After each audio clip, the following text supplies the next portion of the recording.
First of all, I want to say to Mr. Legutko that there is absolutely wrong what he is saying, that there is a sense of humiliation or punishment from the side of the European Union towards Britain. We have far too much respect for a great nation as Britain to do that. You know what the problem is? The problem of humiliation and punishment is because of the mess in the Tory party. There is the humiliation of the British people. Sitting in your group, they are not even there. They are not even there. The only who is there is Mr. Farage. That's a surprise for me because I thought that he was marching somewhere in Britain. And he is here. A 200 miles march. How many miles you have done? 2 miles, you think? Something like that? Yeah, think so. You remind me more and more, I don't know if you know him, Field Marshal Hay in Blackadder.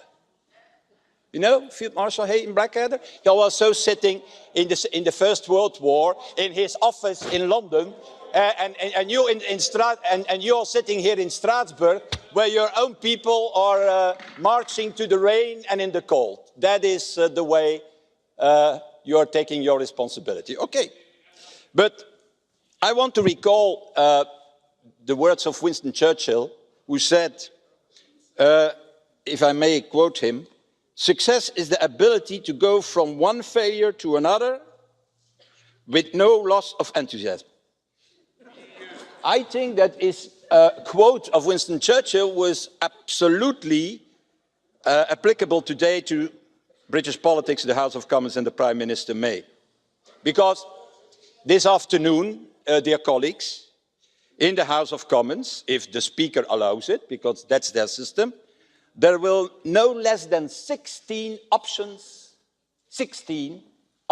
on the table for a Brexit. So there is certainly no loss of enthusiasm, as in the quote of Winston Churchill. But more seriously, after all the negative votings of the last weeks in the House of Commons, Mr. Tusk, against the deal, against the no deal, against the second referendum, and so on, I think there is maybe light at the end of the tunnel now, because with the approval of the Letwin amendment, there will be, for the first time, after 2 years of negotiation, maybe a solution based on a cross-party cooperation between Labour and the Conservatives, because I believe that such an existential issue as the Brexit can only be decided on a cross-party agreement in a parliament, as we do here in this European Parliament.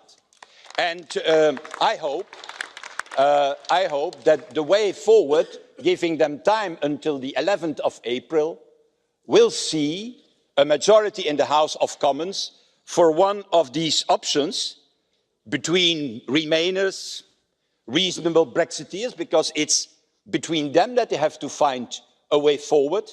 In any way, in my personal opinion, I'm not counting on the hard Brexiteers, because for the hard Brexiteers, it's not the interest of the country which is important, but the power struggle inside the Conservative Party, as we have seen the last days. And I repeat in that respect, and I think that I can say that, Mr. Chairman, Mr. President, in the name of the whole European Parliament, that we are open to have this agreement with Britain, that we are open to change the political declaration in 2 senses. First of all, in the way that we can make it more binding for both parties than only a declaration. And secondly, that we can put inside this political declaration a far more intense relationship between the EU and the UK than the relationship that is foreseen in the political declaration at this moment. And I think this deep relationship will also, to respond to your last intervention, Mr. Tusk, will be in any way also the seed for the future. Because I'm pretty sure that not now, I'm not so optimistic as you, I'm an optimist, but not so optimistic as you. I'm personally of the opinion that not now, but within a few generations, there will be the return of Britain inside the family of European nations. That's the place of Britain, to be inside the European Union, not outside the European Union. But that will not be succeeded now. that will be succeeded later on. And the seed is, yeah, let's be honest, the march of 1 million people in London, the petition of 6 million people a few days ago. And then finally, my last point on the rights of the citizens. I think, Mr. Barnier and Mr. Juncker, I know there has been a unilateral commitment by Britain to respect these citizens as described in the withdrawal agreement.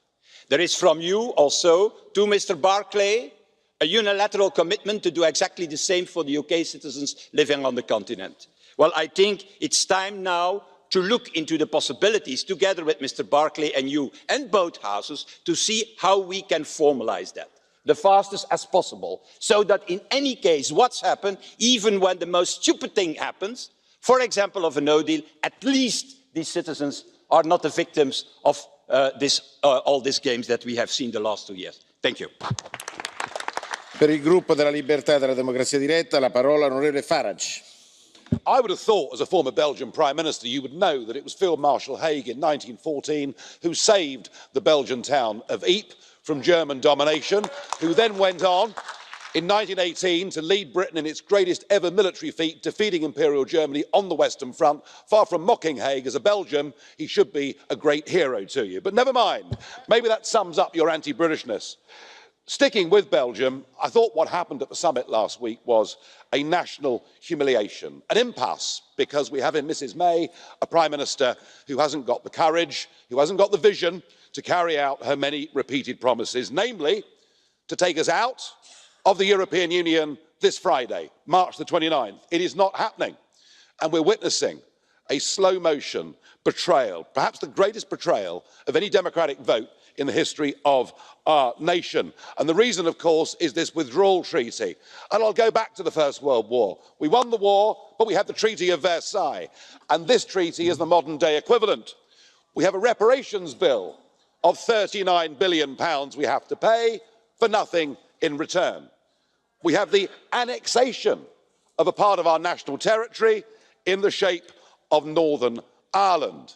This treaty is a bad piece. It is unacceptable, it is not Brexit, and it will not pass.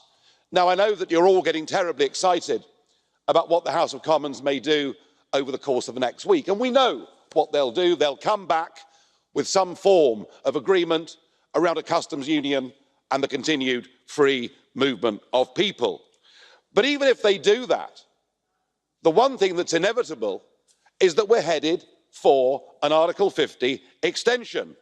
And I think you should ask yourselves, do you really want that? Do you really want Brexit to utterly dominate the next couple of years of your business to the exclusion of your many other ambitions? Do you really want the United Kingdom to contest the European elections, to send back a very large number of Leave MEPs just at a time when you're fighting populism as you see it across the continent? Do you really want me back in this place? Yes. Well, there we are. And all for what? Because Brexit is going to happen anyway. Mr Tusk, if you think the British people have changed their minds on Brexit, you, sir, are deluded. Because actually what we now see are opinion poll leads of 15 and in some cases nearly 20% in favour of leaving. If we had another referendum, Leave would win it by a bigger margin. So why put yourselves through years of agony? I pay great tribute to Mr Juncker, to Mr Barnier, to the European Commission. You have prepared your no-deal scenario. It is highly professional. It shows that actually leaving with no deal is not going to cause huge disruption. It even suggests that with no deal, there's no need for a visible border in Ireland. So I would say to you, to all of you and national leaders, reject the British extension beyond the 12th of April. Get Britain out, and then we can all just get on with the rest of our lives.